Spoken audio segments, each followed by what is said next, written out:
Amazing how something so small can stretch so. Oh, hello and welcome to Not Another Leeds podcast with me, Danny, and it is the return of Kev. How are we, Kev? Kev has been rallying for Trump in America. How are you, Kev? I'm all right.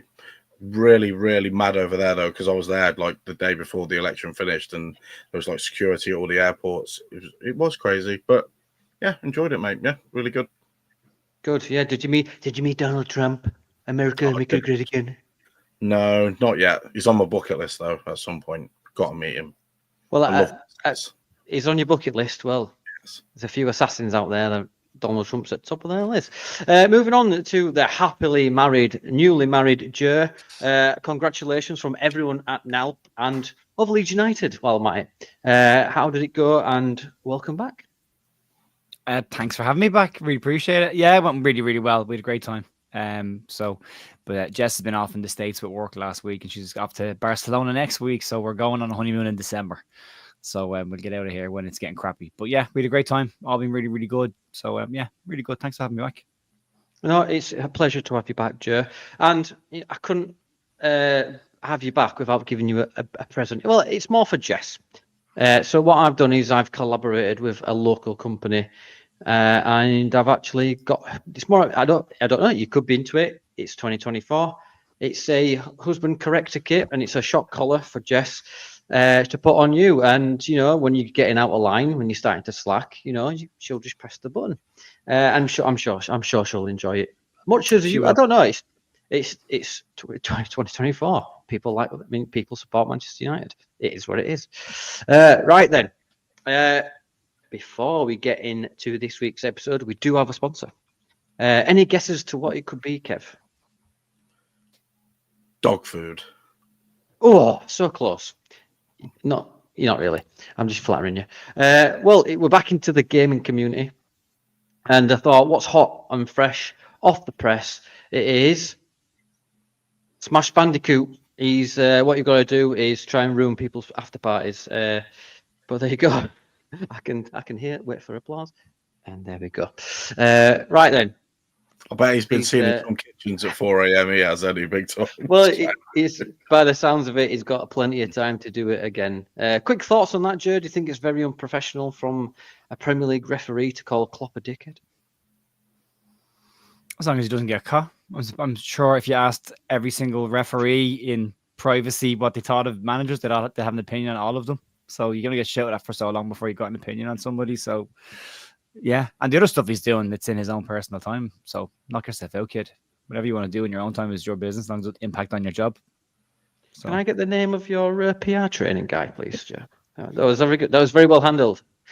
Yeah, we'll move on then. Straight on to QPR then. We'll start with you, Ger. How did you find the overall performance to start with QPR? And love the game, but we got the result, and I think that's the big thing right now. Is you can argue about performance, but you'll always be told 3 points is bigger than any performance. 3 points is 3 points. I think if I finished 1-0, a lot of people might have been a little bit more put out by the fact that we didn't go on and destroy the bottom side in the league in our own backyard.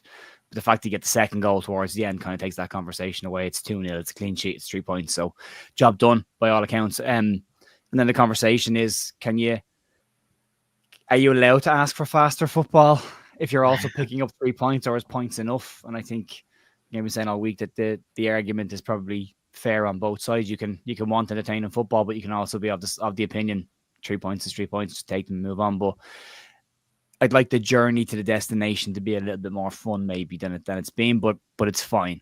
And it's absolutely fine. I think there's still gears to this team, and there's still levels to this team. And I think the more the season goes on, the more they'll find them and move up. And I still don't think we've gotten really fully into a rhythm yet. We've only managed back-to-back wins once this season. I think that's coming. And when that starts to kick in, I think we'll see a different level to this Leeds team. I think they're still very much kind of just getting through things at the moment, just doing enough. Yeah, I agree. Kev, anything to add to that? I mean, some people said that the especially the second half were more lethargic. Yeah, I mean, I've got to agree with Joe. It was we just like kind of trundled through that game, really, didn't we? And when I was watching it, like, obviously I didn't actually watch the game, I watched the highlights. I just thought that Farker the last QPR game in his head, that the way they absolutely dismantled them, he's quite tame compared to his usual, like the way the team plays. So I think he had that in the back of his head.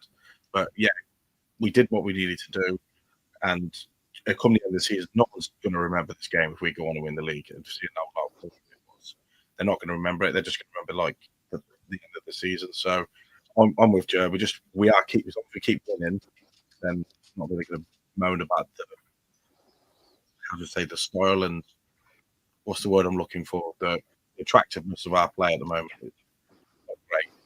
The middle of the park's good. I can't complain about the middle. It's just like the rest of it. It's just that panache is missing for me at the moment.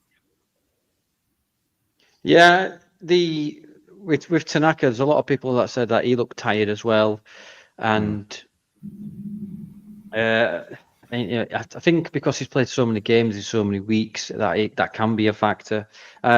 Ger, do you think we're missing Ramazani as much as people are saying? I hope not, because it's a lot to put on a single player.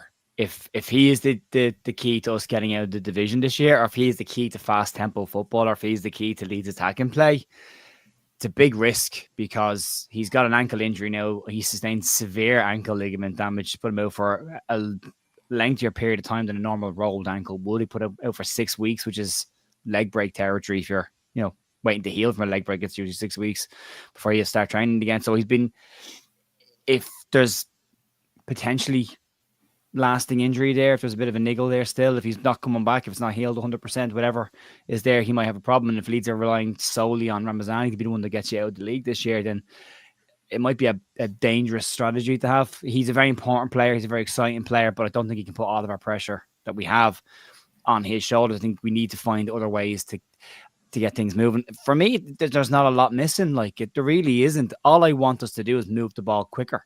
Less touches, get it wide, switch to play fast. That's all I want. I think if we do that, all of a sudden this team's levels go up. And you saw against Watford in the first 10 minutes, and we saw against Plymouth for the first half. Destroy teams when we're on it. Absolutely on it. But you talked about Kev there with the second half, and that seems to be the problem. If Leeds are 2-0 up inside 10 minutes, we're going to sit back. If Leeds are 3-0 up at half time, we're going to sit back in the second half. Or we're not going to sit back necessarily, but we're going to keep ball. And we're going to manage the game. And we're going to manage the minutes, and we're going to manage the tempo so that people aren't tired, which in its own right is probably a smart thing to do. But you're not going to have a packed Ellen Road jumping up and down singing songs, because after a while it gets a bit laboured and you start to drift away out of the game as well. Same if you're watching it on TV. After a while, you'll notice yourself picking your phone up and that kind of stuff, and that's where it's lacking. And I think the QPR point is a really good point, that maybe Farke got spooked a little bit by them last year. And I think there's been moments this year where he's been spooked. If you look at the second game of the season against Middlesbrough, he's tried to do something different at the start of the season. The style of play in pre-season was very fast tempo, very on the front foot. He tried different systems. He tried to treat the back. He played a 4-4-2. And then Middlesbrough happened and Portsmouth happened. And we went back to our normal kind of stuff with a more cautious approach. Again, it was we can't concede 3 goals in the game against. So that's never happening. Never happening again. I think that's possibly playing in the back of his mind as well. I really think that this team is at its absolute best when it's fast. I think it plays into all their strengths. But I can't remember what the question was even now, Danny. But yeah, I don't think there's a huge amount missing for this side. I do think Danny Farke got spooked a little bit. But we saw it last year with Stoke when we lost against Stoke. All of a sudden he was like, right, the players that came in, they're out. They're gone for a month or two now until I decide. So he clearly does remember things from the past, and he does hang on to them. They do occupy his mind when he's thinking about things. But I would have liked to see Leeds go out and put in a more, ambitious performance against a side like QPR, especially at in Loftus Road. Different conversation, but at home, thought we could have done more. Also, his comments after the game were interesting as well, where he said about Gilavogi was sent on to do a Claude Makelele and did a Zinedine Zidane, and he'd be having a chat with him about that because that wasn't the remit. He was told to go on and kill the game. And he went on and burst forward and tried to get Leeds a second, and then we did get the second. And I'm really glad that him and Schmidt didn't listen. I know that's a silly thing to say because you have to listen to your manager, but if they had have gone in and shut up shop, it would have been 1-0. And I don't think anybody would have been happy with that. So in one sense, I'm glad they did push on for a second. Yeah, I agree, mate. Once again, you've hit the nail on the head there. And then I'll talk about performance versus expectations in a sec, but I feel like do you think it's Gilavogi and Schmidt wanting to do something? Because if you talk about the second goal, it comes from Schmidt bursting forward, passing it in, and then it's that little innovativeness and passing and keenness, if you will, to get that second goal, and then Pirlo goes on and Kev, do you think Schmidt and Gilavogi are trying to prove a point? I think more Schmidt. I think that Gulavogi knows what he's here to do. He's been given a role in this team. He knows he's probably not going to start many games this year. I think he's brought more in his cover as late game, seeing out games, as well as like a mentoring thing. So I think Farke believes in that quite a lot. But Schmidt, big time. He's had one few chances to impress, and every time I saw him, I thought he's quite good. And then he's not being used. There's Sam Byram's playing more minutes than him, and we do know we saw with Gruev last year. And I mean, I think Tanaka probably would have not played as much as if Gruev and Ampadu were fit. I think it would have took a long time for him to bed him in as well. I think Farke takes quite a while to bed in his new players, and I think with Schmidt, I think that's going to be the same for him. But what he's shown when he come on, he's got, you know what, I've got to take my chance here, and he did really, didn't he? Looks quite good. Looks really good going forward. Obviously, we haven't seen him do much defending yet, but yeah, hopefully we see a lot more of him coming up. Yeah, if I'm being honest, with Sam Byram, he can do it. He's the guy that comes off the bench and can do a job, but I don't think he can do it every week. I think he's too negative for me. He prefers to play it safe and go back. I'm not a tactician. I'm just going off the eye test here. But every time he's like, he don't want to go forward and he wants to play it safe and go backwards. Ger, I mentioned performance versus expectation. I've seen this all over social media. That is my barometer for this at the minute. People are expecting fast-paced football, Bielsa type, rather than, because when we pass it around the back, that's to find gaps to spread the opposition team out. I mean, in your words, mate, I know you said this on the final word, I think it was a couple of days ago, or the other match reaction, I think. We're not the best team in the league, and I agree, because we're not at the top. I agree with that. But what my point is that people are saying that we should be smashing these teams, but we can't if they play low block. Does that make sense? Have I just absolutely rambled? No. The comment about the best team in the league is Leeds United, right? Yeah. And Leeds United are currently third. They're fifth in the away table. So that means you're not the best team in the league. That doesn't mean you don't potentially have the best squad in the league. And that's, for me, is where the expectation kicks in, because I do think this is the best squad in the league. But I don't think they're firing on all cylinders. I don't think they're at 100% of their game right now. And when they are at 100% of their game, I think you'll see that in the table as well. Will reflect that. So, but I think there's a lot of other parts to this, and a lot of people are at pains to talk about Bielsa quite a lot, but people don't talk about Bielsa's comments about the fact that slow Pep Guardiola type football is the death of football. He hates it, absolutely hates it. So there's that part to it as well. But I don't think it even has to be Marcelo Bielsa football. It doesn't. Like, Bielsa's football was structured play, rehearsed patterns of play, predictable lines of play at tempo, at pace, and repeat. It doesn't have to be that. Farke's football is fine. At times, it's very, very good. It just needs to be a tiny bit faster. You talk about beating a low block. You beat a low block by getting around the back of it before it gets settled. That's how you beat a low block, or you bypass it before it gets set. If you play slow football and if you pass it around the back waiting for gaps, that gives the opposition defense and unit a chance to get together, get compact, and sit in. So the slower you break, the easier it is to set up a low block. If you break quickly, then the low block can't get set. Players are out of position, there's space to be exploited. And that's when you can affect it, because someone then has to come and deal with you, and that breaks the whole thing down. There's gaps start to appear in the middle, and then you can play in around them. So tempo is really, really important when it comes to breaking a low block. Or else you just assume the quality that you have will be enough to get you over the line at a certain point. And I think that's where Leeds are right now. It's, if we keep knocking on the door, we'll eventually get the goal. But I think it's doing it the harder way, if that makes sense. I think we do it the hard way. I think if we just go with a little bit more tempo and try and use look at the players we've got going forward. Willie Nanto's at his best with the ball in front of him running into space. Dan James is at his best when the ball's in front of him running into space. Manor Solomon is at his best when the ball's in front of him running into space. Joe Pirou is at his absolute best and the ball is in front of him and he's facing the goal.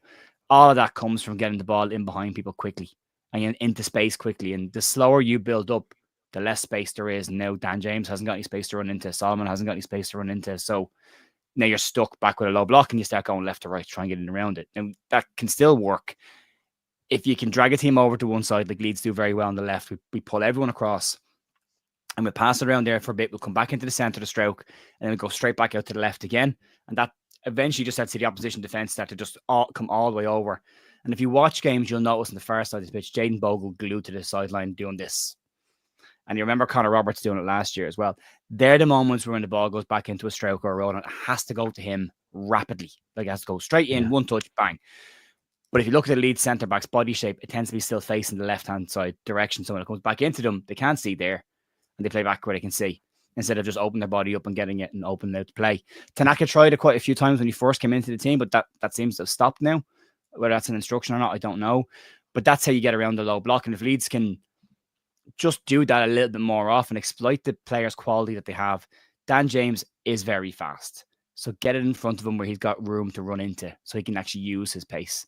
We see that in the last 5-10 minutes of games when it gets a bit more open, but there's opportunities to do it much earlier in a game as well. I don't think we do it necessarily. I don't think we necessarily play to the individuals within our team's strengths.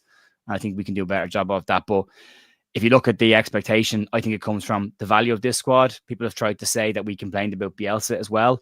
Bielsa's squad was valued at £17 million and had been 15th place in the division for 3 years in a row. The expectation level on that squad to get up was far different than this squad. This is a £75 million squad that's been bought to get promoted. You know, we have a £25 million player in our attack in Brendan Aronson. You have a £10 million Joe Pirou. None of those players were in the Bielsa side. That money wasn't in the Bielsa sides. So the expectation on this team is much higher now because of the value of the players that's there. You have the highest wage bill in the league. You're keep being told that this is the best team in the league and the best squad in the league. All the expectation comes from that. If that's the case, then the minimum we can expect is beating the lower teams in the league. So Leeds fans, in my opinion, will go into games in the championship and go, minimum requirement is to beat them. Minimum. And that's why I think you get the points over performance piece comes in, because fine, you beat them. Minimum job done. And then if everybody else is like, I'd like us to beat them with a bit more style, or at least a bit more impactful result, like 3 or 4-0, not 1 or 2. And I think that's where it comes. But gets to the end of the season, Daniel Farke gets you promoted to the Premier League. You can't argue what he's done. By end of the season, if he gets automatic promotion, his job has been done. He's succeeded in his job. So it just depends on what you expect along the way. But I genuinely think if you go squad numbers, squad ability, wage bill, the individuals within this team and what this team has been put together to do, I think the expectation is going to be automatics, and then everything else, and winning every single game. So minimum, yeah, I agree, mate. Top 2 is minimum. I think I said it last week or the week before. I don't care if it's a 1-0 came off his butt cheek into the net. I don't care. 1-0 win, I'll take it every day. Now the Millwall was a bit of a punch in the gut, but you know what? We move on. We've got another 3 points from QPR. I think the most frustrating one is Millwall and the Sunderland howler this season, but that's for another review. Kev, anything to add to what Ger said, mate? I mean, do you agree with that? I agree with everything he's just said. Farke still has a lot of reservation now with a lot of the fan base. Obviously, the way we play and the sometimes the points we drop against the teams where we really shouldn't. Say Millwall, like against Sunderland, even Burnley. I mean, looking at the way we've played in every game and how we should be top. I think. I think. The points we've dropped, like Sunderland, we should be top of this league, and we should be honest, we should be beating every team, as Ger just said. And expectation does come from how much money we spent, the amount of top quality players. I mean, half of our team could play in the Premier League. I mean, we have got better players than some of those bottom half Premier League teams. So yeah, that's where the expectation comes from, and I agree that we should be top 2 this year as a minimum, it's a failure this year, considering that the league is probably a lot less stronger than it was last year. There isn't like Southampton nearly kept most of their team. Leicester kept most of their squad. We lost a lot of it, but we invested quite well in what we bought. And we were still up there this year. The money we've spent, and the money we've got in and that we haven't spent as well, if we don't go up in the top two, it's a failure this year. And we could see the dismantle of the squad that we've got now again. Absolutely. Yeah, and then it's into championship Fodder. pariahs. Yeah, and it's just into the wilderness of the championship for another few years. But the positive thing for me is that we've got Ampadu to come back, we've got Gruev to come back, we've got Ramazani to come back, possibly incomings in January if they're going to push the boat out, if we see certain players leave. But the first goal was absolutely messy on it, Ger. I mean, it was like some sort of Takeshi's Castle challenge, wasn't it? And eventually it was a smart finish. I'm sure he aimed for the crossbar and in. What do you think, Ger? It hit the target and went in. That's all that matters. He aimed for the frame and it went in. That's all. That's good enough for me. It's a mess, but a goal's a goal. And as long as you're creating those chances, as long as you've got players in the box, fine. No, I don't want a scrappy old goal. It was like a FIFA glitch video at one point. Just people pinged off before eventually. I'd say Mateo Joseph was the most frustrated one of everybody because I thought he had a decent game against QPR, but didn't score. And he had a really good chance just before Bogle's one where he air shotted it pretty much across, and then Bogle smashes it up into the bar. So he catches it better, he probably scores himself. But yeah, a goal is a goal. At least we're creating those chances. That's the big part. I do have. I did some searching. I got some evidence. Do you know why he missed that air? Do you know why he did that air shot? Because of the angry lightning above Ellen Road. Have you seen this aerial shot? Angry lightning above Ellen Road. It's enough to put anyone off, isn't it? Do you know what I mean? Big time. Big time. What? I can see that. I don't even have to look at people in the comments. I bet their faces like this.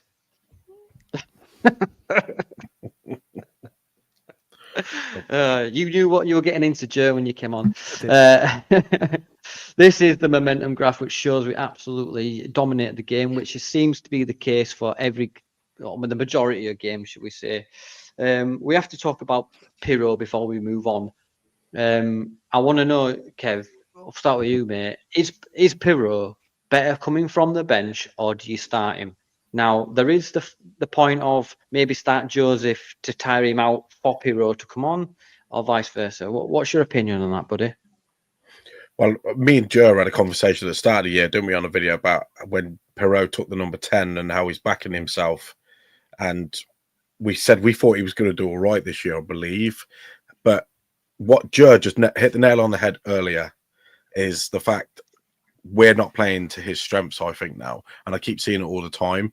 Joel Pirro is better when the ball's whipped across the box after we've got him behind and he gets on the end of things. He reads the game quite well in around the 6-yard box, I feel. And if we could get behind and whip that ball across a lot more than we actually do, then he would be banging them in, I think. I really do. I think his stats would be a lot way higher than what they are now. But the way we play, probably better coming off the bench and Joseph tiring them out, because Joseph's got every attribute that you want as a forward, I think. And I think he's going to go on to a massive career in the game. I think he's going to go right to the top. And I think he's just been unlucky in front of goal. But I do think Pirro would score more goals if we played to Pirro's strengths a lot more. But that's just my opinion. I've took Powers for that before. But yeah, that's how I think. That's my opinion on it anyway, Danny. No, I agree, mate. I mean, I think you're 100% on the money with that. When the ball is in front of Joel Pirro, he's lethal. Yes. But if you're asking him to hold up the play and link it, that's not his game. It's never been his game. You're asking a player to do a job that he's never done before and isn't his type, isn't the profile of player that he is. So where's the fault in that? It's not on the player. It's on you and myself. Even if he was coming from that 10 position, even if he was coming from that shadow striker 10 position that he plays, it would still suit him a lot more if we got him behind and whip the ball across. Yeah, because he'd be arrived late in the box then as well. Something they haven't tried actually is Joseph in the 9 and Pirro in the 10 as one to link it and one to finish it. That could work quite well. But I had this conversation with my brother all the time. You either buy players to fit your system, or you change your system to fit the players that you've got. If you want to maximize your squad, that's what you have to do. And for me with Joel Pirro, if we just need to get the ball wide and across the 6-yard area far more often than we do. We did it at the start of the season, and we've stopped doing it again. We're now cutting back inside again when we're used to get to the end line and whip it across. And that causes far more problems than cutting inside. And because of that, I don't think he's at his best. And then the games he's coming on and scoring in, last half an hour, the defense is more stretched. The game is more stretched. They might be pushing to try and get an equalizer. QPR's game plan was to wait. They tried. Now's our moment to go. And then gaps start appearing. It's a beautiful goal that he scores. The left foot, outside of his left foot, with his body the wrong direction around the keeper into the far corner. It's just a fantastic finish. And the little footwork to get through as well. But they're the areas we need to get them. If we're complaining about Joel Peru outside the box, then we have him in the wrong part of the pitch. Yep. That's not that's and I don't think that's a complaint. It needs to, if he's making mistakes in the penalty area, then we can complain about Joel Peru. But that's where he should be for Leeds. And Mateo Joseph is a very different type of player. He does the link-up play really well. He does the pressing really well. He does the hard work, and the movement is excellent from him as well. He creates space for players. He creates opportunities for players. So for me, he isn't doing anything wrong in the system that we're playing either. It just depends what the job is. Is he being judged by the amount of goals he scored, or is he being judged by what he gives to the team? And then that's a toss-up then between the two of them, because they give you very different things.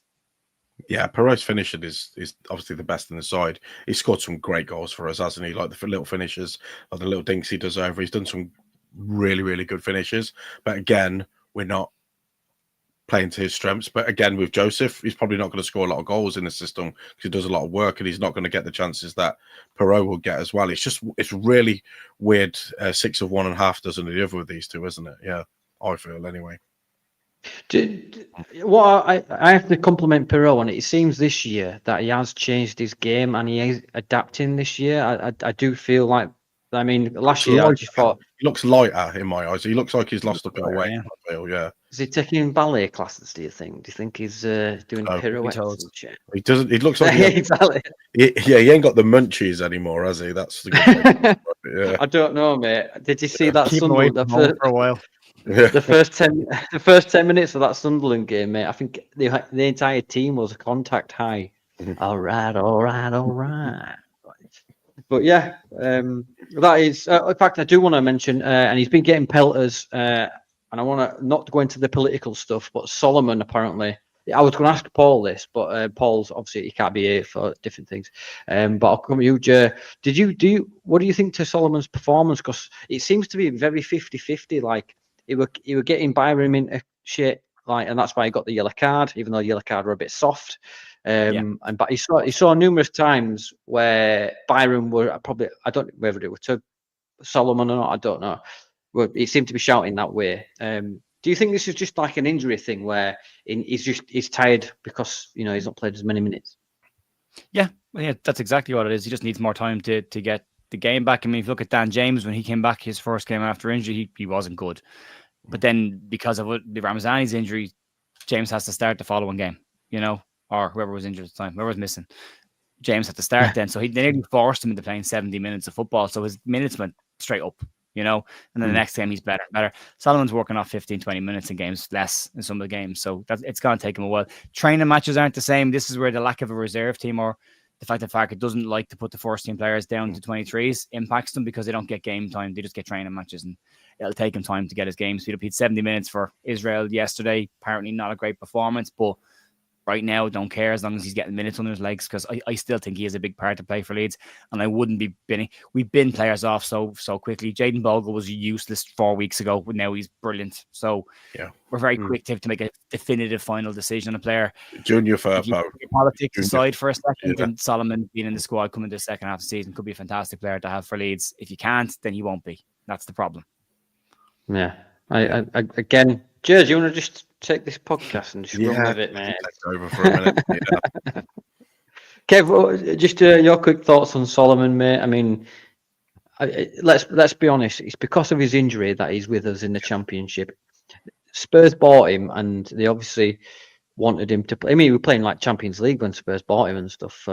Dynamo Kiev, I believe, was it? Is that the right one? I think Shakhtar, that's it. Yeah, in somewhere in Ukraine or something.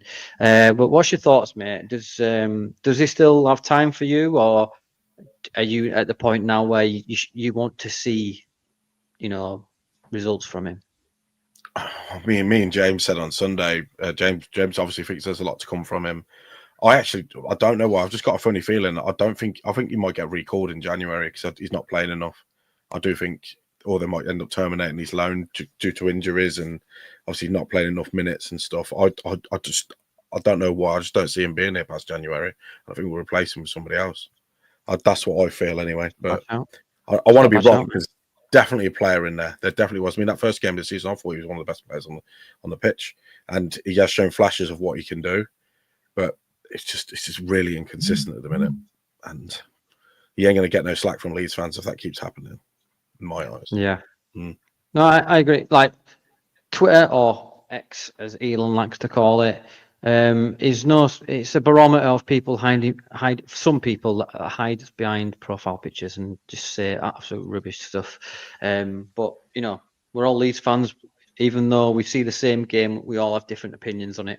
But yeah, Leeds turned out 2-0 winners against Coote. See how I did that then, Joe? That was very professional. Very you see it, like? Yeah, Match of the day, need a new presenter, mate. We'll put you over, put your name on that if you want, yeah. Well, Alex Scott's been texting me getting some tips and stuff, and I'm like, just be yourself, stay away from yellow snow and all that. Don't stay away from it. Right then, let's move on to a bit of a happier segment. Guess the player. Now, Kev, you've been away. I can't speak. My batteries are running low. You've been away in America. Did you see the new? I don't know if you saw the previous episodes. While you were away, did you see that Millwall have actually got a Disney film star in their ranks? Jared, I think you might have seen this. No? Well, I'll let you know. Look, it's Millwall. He's actually out in there. He is. Look, with his little hat on, and he's actually got an Asbo. Should have put a stone on thing on his arm. That would have been even better, mate. Yeah. There he is. Yeah. Loving a breath. Millwall. Did you see him out there? Because I know you were back over. No. No, I didn't. I'm afraid, mate. I apologise, man. It's a shame. No, it's all right. Well, yeah. He won't answer me emails, but you know what? The NALP 3000. You know how that went. Right then. So yeah, let's get into this week's Guess the Player. Now this. If you've not played this before, what you do is listen to me chat absolute shit and make a random guess who you think this player is. Let's have a look then. So let me pick the right one. There it is. So who do you think this player is? He had a good career in the 1970s, has a dual nationality with America and a really big Asian country over there. And I think he's still around today, actually. Had a really good day. Really good. I think that's Napoli he played for. So I'll get on it right quick. Who do you think it is, Kev? I mean, he's got really good legs. Yeah, he's actually won. I must admit, he's actually won a medal in karate. Ooh, I don't know. The only legend I can think of that Diego Maradona, but he weren't half American or anything in 70s, 80s. Yeah, Well, you never know. I'm going to go with what Onar said. I'm going to go Steven Seagal. Steven Seagal is not a bad shout. Ger, who do you think it is, mate? I have no idea. Not a clue. Literally nothing. I thought it was somebody, and then you said Napoli, and I was like, oh, maybe it's, and then you said Asia and America. I went, no. Normally I know who it is, but then it's somebody funny. I actually know who the player is, but this time I have no idea. No idea. It's Spyro the Dragon at some point. I'm sure it will. Yeah. Can I ask for a hint? Not when you're on. Yeah. Crash Bandicoot or something. Crash Bandicoot, yeah. Yeah, it wouldn't surprise me if that's him, yeah. The cry's not a hint. That's the same hint as the last time. That's the same hint. I can't give any more without giving it away. I mean, he's got dual nationality with a big Asian country. Well, it's an independent country now in Asia, but separated from a big Asian country. Hong Kong. So let's go through the comments. Is it Hong Kong Fooey or something? I can reveal to you it is 1970s Hong Kong Fooey. Fucking hell, Danny. Oh my God, Hong Kong Fooey. I thought you'd gone back to real players, Danny. I genuinely thought you were back to real players. Well, at least there you go. Something came up that I remembered from my childhood. Yeah. How great was Hong Kong Fooey, by the way? I don't know. Remember. I remember. Do you know what? Yeah. I used to love him. Hong Kong Fooey, the #1 Fooey guy or something like that. The song was. I can't remember. Yeah. God's sake. It's a All your shame. food He got needs. sent to prison for tax evasion, I believe. Yeah. Oh well. Tex Kowalski. We got Chuck Norris, who doesn't do press ups. He just pushes the world down. We got Van Damme, Bruce Lee, Jackie Chan, who play for Napoli apparently. Feck me, he must be Dutch. And, Dutch, yeah. that's a Dutch Irish. that's about it. Fuck me. Right then, let's get into. I never said it was a good podcast. It's a silly podcast. Right, let's get into some news then. Now, there's been some shuffling at Ellen Road. Steinson is still within the umbrella, I believe, but he's no longer the technical director. Can you just help me out with that, please?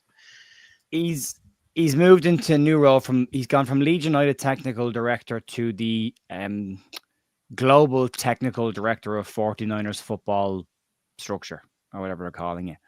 So he's still, and they've clarified to say that Leeds United is still very much at the center of that role as well. So he will be very much involved. They've given him a huge amount of credit for the last 2 transfer windows as well. But he's not on his own. Jordan Miles has left the club. So all they've said, the circumstances around there are really vague. They just said he's gone off to explore new opportunities. He hasn't been in for very long, has he? Is that a guy from Aberdeen? 9 months. Yeah. 9 months. Yeah, 8 months at Aberdeen, 9 months here. So he's not lasting. He was at West Ham before that and very well thought of. And I would imagine that's where Angus Kinnear got his information from. But, 9 months? 8 months? 9 months is not great. Especially when he's not gone to another club. He's just gone to explore opportunities. And that's like the wishing you all the best on your future endeavors kind of thing. Is like, well, we don't really know what to say here. So that it's an interesting one that he's gone. And they've promoted Alex Davies to the head of recruitment role. Alex Davies started off at the club as a analyst, and then he was very good at what he did. And Victor Orta promoted him to the scouting team and put him in there. And then he was made, when Orta moved on, he was made the head of the scouting department, and now he is the head of recruitment for Leeds now. So he's come from through the ranks at Leeds. So one of our own. So great to see that happening. But Steinson will be sticking around. There is rumor that Nick Hammond is winding down the amount of time he spends at the club as well, and he could be moving away from the club as well. He's still on a consultancy role with the club, but he's been incredibly important for Leeds for me over the last couple of windows, especially the first window when the 49ers took over. So yeah, there's a lot of change going on behind the scenes. There was rumor of that maybe Steinson going into this global technical role was that they might be looking at a multi-club model like Man City. They've basically said that if they do go down that route, everything falls under Steinson. But there's no plans to go into a multi-club model in the short or medium term. But you'd be surprised if they didn't get an opportunity to do it in the future, that they wouldn't jump at that because it'd be good for us. Do you think this has any coincidence with Leeds coming out and saying that we have access to Red Bull's recruitment model and all their data and all their plans and that now? Because basically all the players that they've scouted across the world now, apparently we've got access to that, haven't we? So we have, but apparently they haven't dipped into it yet. They haven't gone that far yet, and there's not a huge amount of connection between the two right now. They're definitely not on day to day. And Red Bull have just bought a 15% stake in Paris FC as well. So they're kind of changed their model. They've gone from owning clubs to having percentages in clubs and different deals. I think it's an interesting one to go because Red Bull obviously already have the multi-club model that's already there. If the 49ers decide to do their own multi-club model, how do those two clash with each other, or how well do they work? Or it might ease a couple of people's fear around Red Bull pulling us into their model fully. I was about to say that. I was literally about to say that. Yeah, that's good. It's a good sign, really, isn't it? Yeah. If we're they said the most important thing in Steinson's role right now, they said, will be about developing the short-term goal of getting Leeds back into the Premier League. That's his number one priority. After that, they want him to look at technology as well as other new mechanics of what football is starting to use to bring in development for players for the future.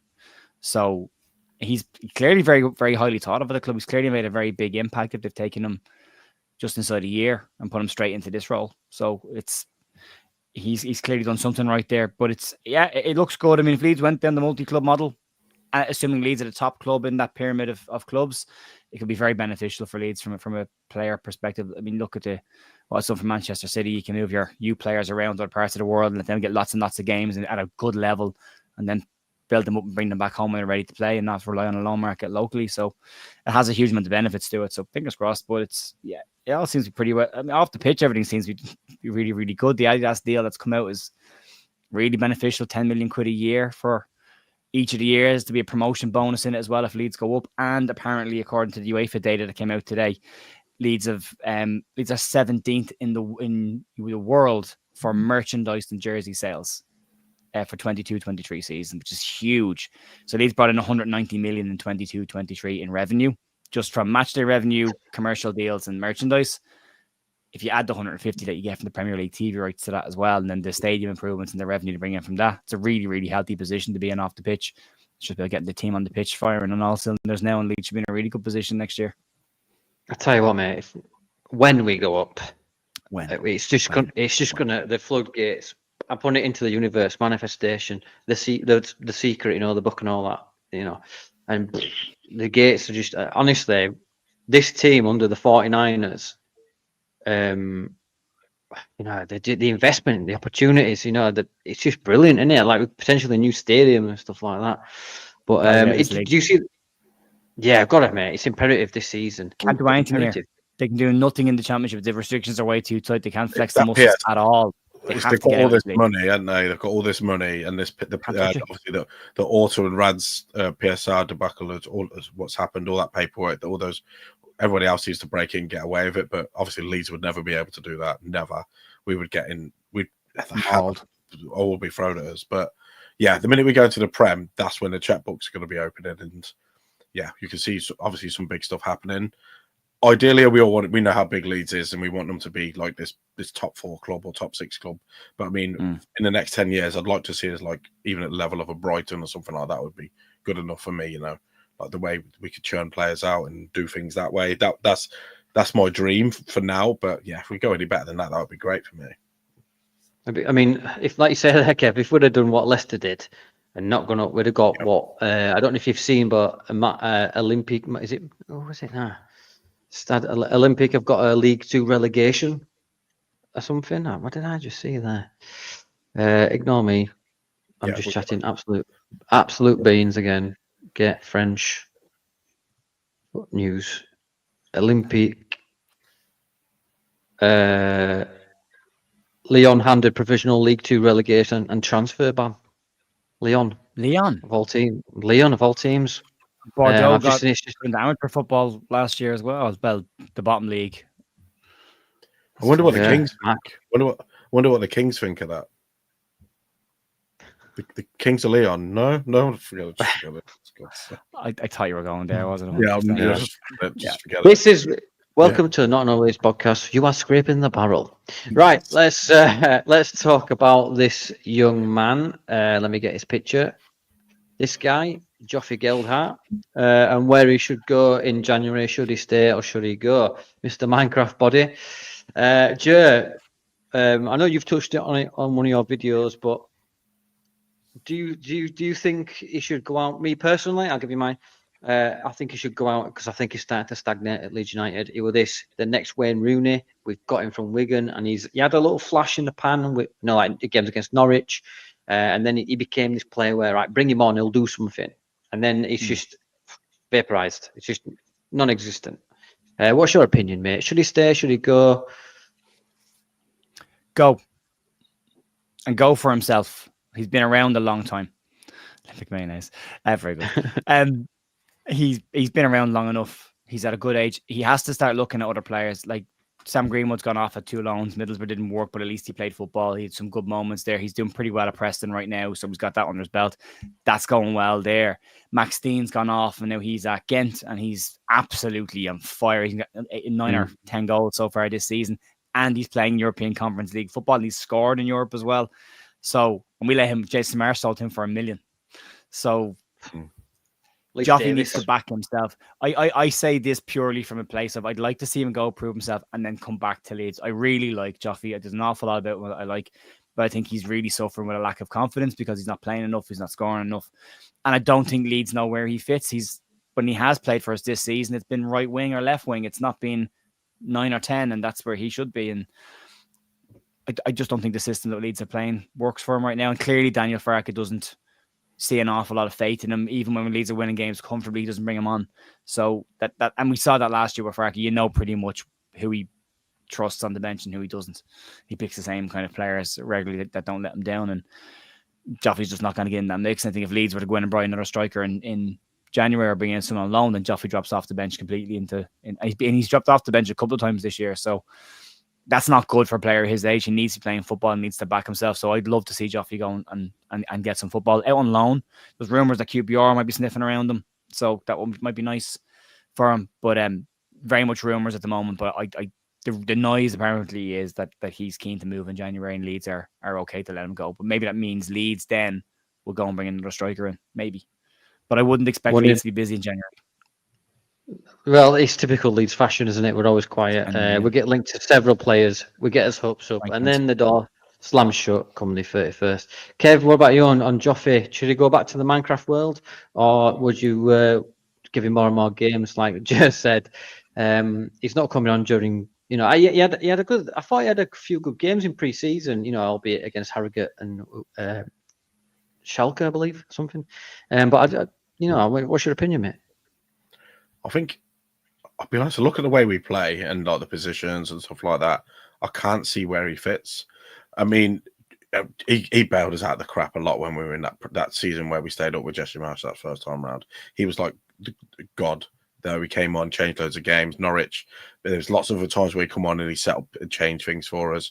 I just don't think he fits in anywhere in our team that we've got at the moment. I think for him, as a player to get his career off to the next level or crack on, because he's got a lot of potential. He is a good player, but he reminds me of like a street footballer as well at times, where he's tactically he's probably not astute as the rest of the players that are around him. So I do think he needs to go somewhere else. We'll probably get good money for him as well, a couple of million maybe, and yeah, I'd get rid just because the fact that I want to see him progress in his career. And he ain't going to do it with us. I don't think he is going to be that top level. Next England number 9 that Rad said he was going to be, and we've got the best young striker in England in our team. He's not going to live up to that now. He's too far down the line. So I think he'd probably end up being a really, really good championship striker, someone like a Jordan Rhodes or something like that. Just doesn't score as many goals as him. That's where I think he's going to end up. Yeah, I mean, he went to Sunderland last season. Was it last season where we shipped him out? Season before, last. Yeah. Season before last. He didn't really pull up trees there, did he? I mean, they didn't really. Oh, was that League One? Championship? I think League One, they bought him to play with Ross Stewart, didn't they? They bought him to play alongside Ross Stewart. He got injured. Up front, and Ross Stewart got injured, and then it just ballsed everything up. And I think he was playing with that Ahmad Diallo, weren't they, together? And all three of them and Jack Clark, they were like playing really well, just not scoring a lot of goals. Joe Gallagher weren't there. It seems we've got a long history of letting players go, and they go and have barnstormers. Leif Davis. Do you know what I mean? Jack Clark, and we just talked about him. Max Dean, was it the Chelsea lad that he's gone to MK Dons? I think it was. Lewis Bate. Lewis Bate. Captain of Lockport. I liked him. Yeah, good player he was as well. I liked Lewis Bate. I genuinely did. I thought he had a lot of thing, but I just feel like we've got a long history of this, haven't we? And why can't we just get one of these that can come in and just instantly, like we got Somerville from Feyenoord, didn't we? And a lot of Dutch fans said, he's too weak for the Premier League. And look at him now, Scoot Wooten. I know. The Premier League. I know. One of the worst players I've ever seen at Ellen Road. Gave him the number 4 shirt as well one year. That caused outrage. Honestly, I remember watching him. I said to my dad, I went, watch him. And he just drifted off like amongst the rappers and burger rappers on the pitch at the time. It looked like they were playing on a skip. It was absolutely crazy. Right, let's move on. Right, so we're into a new segment this week, and I don't have a jingle for it, so you'll have to bear with me. It's called... Where is it?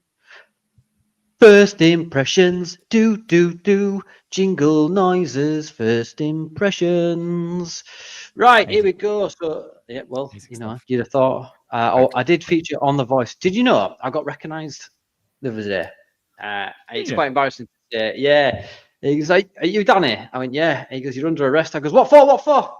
And it was just a case of mistaken identity. Thank you, police officer, for letting me go. Anyway, yeah, so first impressions. This is the scene. So, Kev, you are Wilfred Nonto with an Italian accent. And Ger, You are.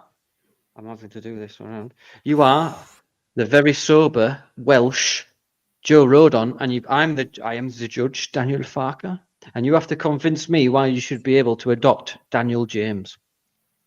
So, Kev, This is shocking. in your very fine Italian accent, you've got 15 seconds to tell me why you should adopt Daniel James.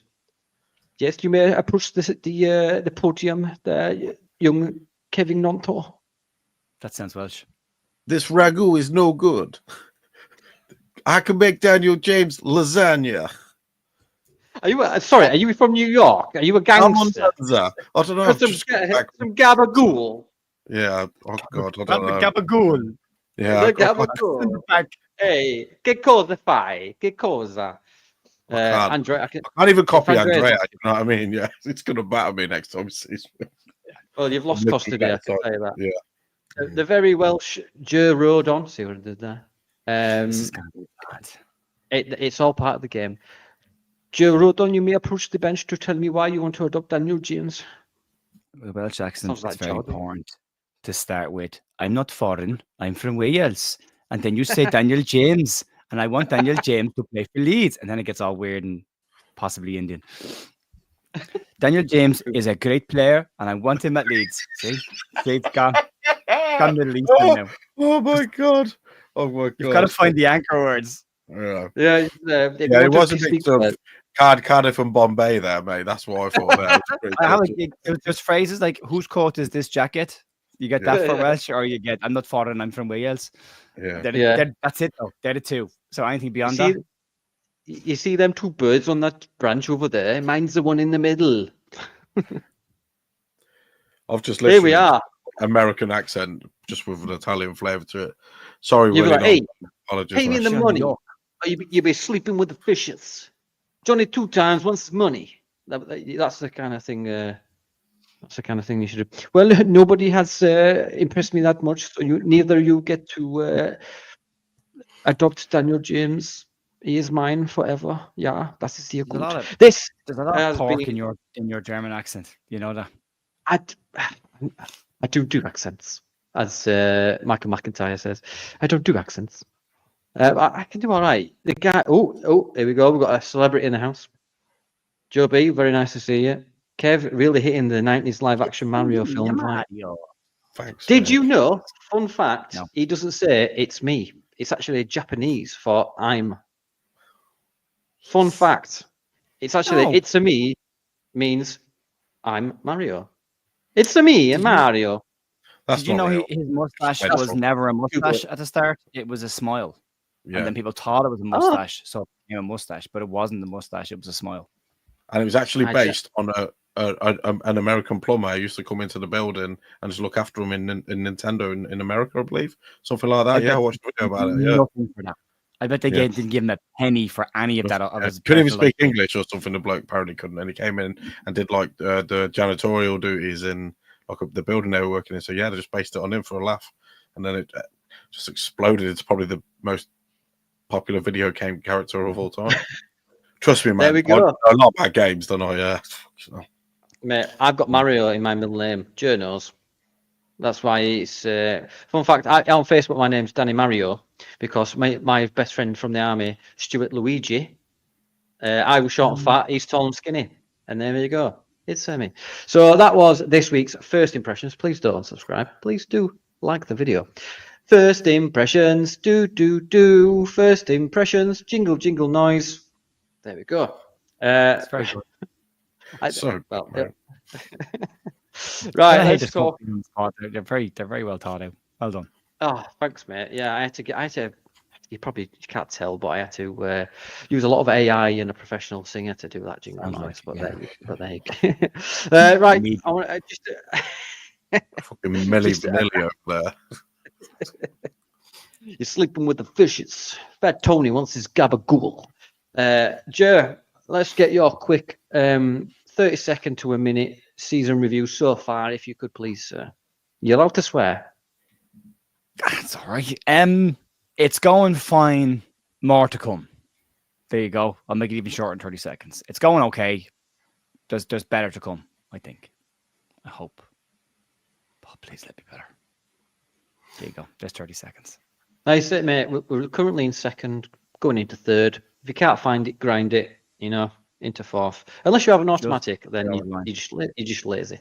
Kev, I don't want I us have in an the mix at the end of the season, Danny. I don't want us going to the final month of the season, but we're still in the mix. I want us in the final month of the season in the top 2. And 100%. Out of sight. Yeah, promoted in April, mate. That would be nice. Beginning of April, that would be nice. Yeah. yeah, beginning of April or March. Let's just do it the easy way for a change. Yeah. Kev, what's your season review, man? Come on.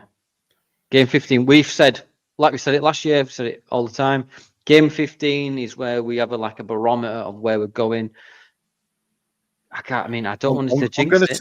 I'm going to say efficient, but not spectacular. That's what I would say. Something along those lines.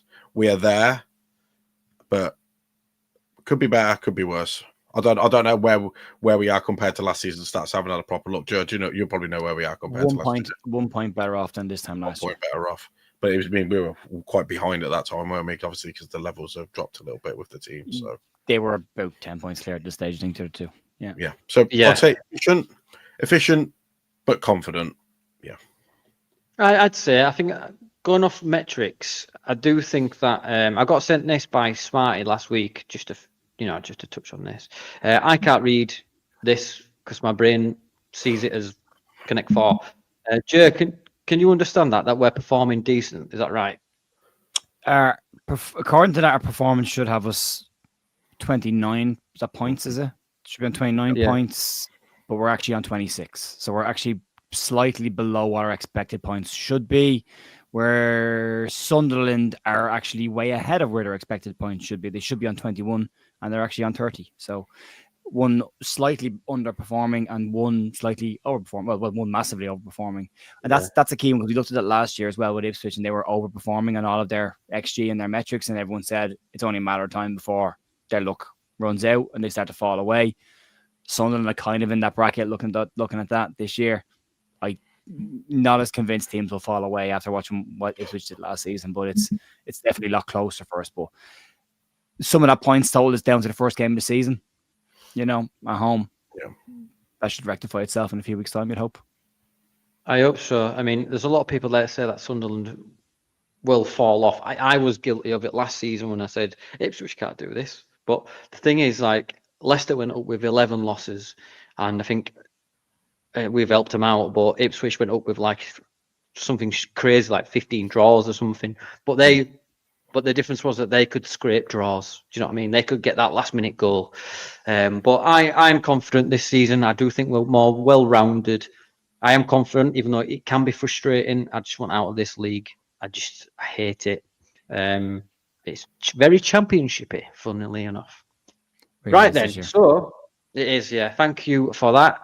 Right, we'll get into our last segment. Don't worry, Ger. It's almost over. Let's get into this week's Top Knob. Top Knob. Jingle.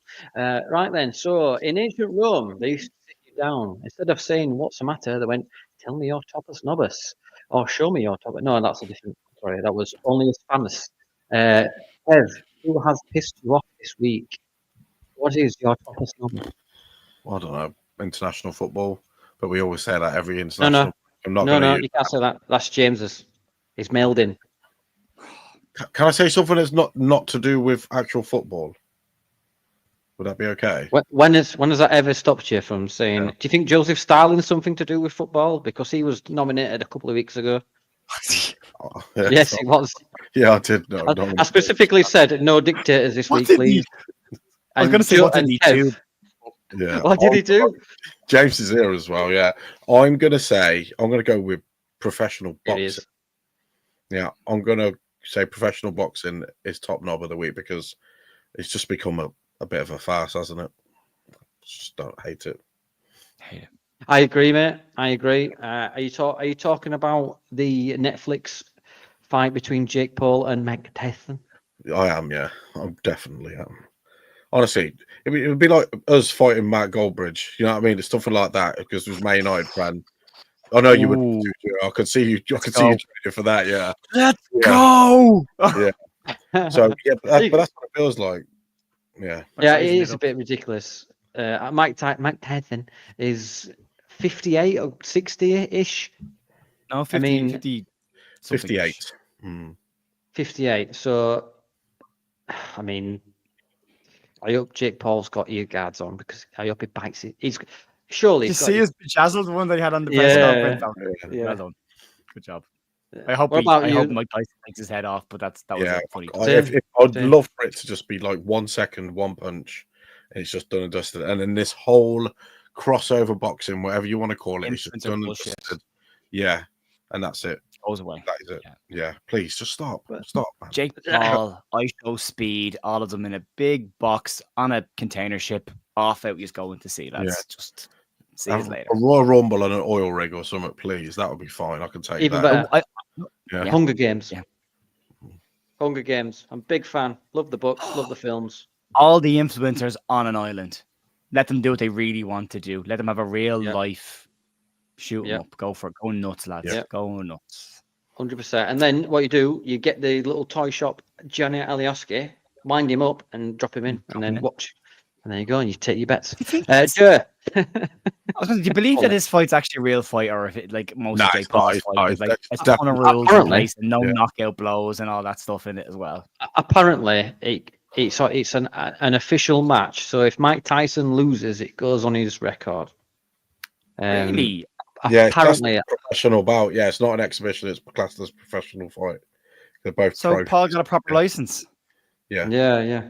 But the thing is that what really makes me laugh is that he's fighting he's handpicking his own fights. All these retired MMA wrestlers, like old strikers and stuff. And then he lost to Tommy Fury. Do you know what I mean? He looks like he was made. Yeah, he's a genuine boxer. He's from a boxing family. He's got pedigree in that regard. But on the reason he's had looks like Stretch Armstrong, doesn't he? With those toys. Yeah. It's not one of them. Yeah, it looks like someone's just shaved an orangutan and just kicked him through Top Man. It's just one of them. Ger, let's get who's your top knob this week, mate? Jake Paul. No. David Coote.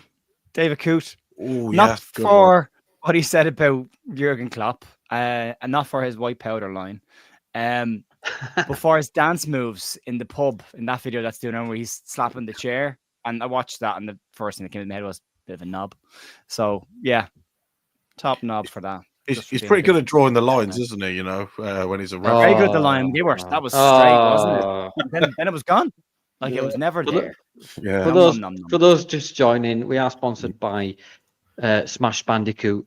Is the latest game to come out soon. So please do look out for that hashtag NALP, and you'll get 10% off from your local dealer. I mean, let's go with that. My top knob, is I didn't even think of that, but that's a great one. To be fair, yeah, that's a great one. It's fucking brilliant. Oh my god, mate, it's unbelievable. What a shit mate he was, by the way. To Liverpool for this because how much they love their football and how much this guy's disrespected them. As well, yeah. What does it say about his mates for leaking the videos? Oh, yeah. One of them's a professional cricketer, apparently, or semi-pro cricketer. That's how we're all decent chaps to you guys, but this obviously stays between us. Boom, straight on X. You know what I mean? How stupid do you think? Yeah. Smarty's in the building. Say hello to Smarty. Rather have a bath with Kev than watch more international football. Can't speak up the whites. Do you know? I saw Smarty the other day. I knew it was him, but I think he's in the latest Sainsbury's ad. I think it is. It's nice to see local people getting on the, Leeds content creators getting on the television. I love you, Smarty. Yeah. But yeah, that is this week's top knob. Top knob. Right, that is the end of this week's Not Another Leeds podcast. Thank you all for staying with us and your comments throughout. Please do like and subscribe. We are on the road to 1,000, and we aim to get to 1,000 towards the end of the season. Hopefully we get there. Ger, what's dropping new with you? I know you dropped a video this morning. Is that doing anything over the weekend? No, not over the weekend. Gonna spend some time with my wife because she's gone away again next week, so I'll only see her for a couple of days. So yeah, that's my plan for the weekend. But there's a news video today. There's some stuff around the changes behind the scenes that leads in more detail on Steinson's role, and there's some stuff on the Adidas stuff as well as things not going particularly well for Dejan Ljubicic, who Leeds were linked with, and a comparison between him and Tanaka of did we get the right player? We got the right player. We got the right one. So we're checking that out as well. And there's some stuff on Brendan Aronson as well as Joffy as well today. And then there's some other stuff here. So He's there is Howard Wilkinson live stream that we did the last international break with stats for the members is going out as a full video tomorrow morning. So that'll be out for everyone. Yeah. So everyone, please go check that out on Jer's channel. If you don't follow Jer, what are you doing? Yes. You absolute insane person. Kevin, anything happening over the weekend for us on reference Sunday Club? Yes, we're going to do something. Probably be Sunday night. Yeah, we'll do something, mate. Might as well. Why not? Yeah, why not? Definitely will. 100% we're definitely going to do something Sunday. So if anybody wants to jump on, I'll put some stuff out over the weekend for us to be on Sunday night. Mm-hmm. Keep your eyes peeled for that. Other than that, enjoy your international break. Has anybody got anything else? Some bad jokes or anything to say before we? No? There's been plenty. There's been loads. Kim Jong-un. No,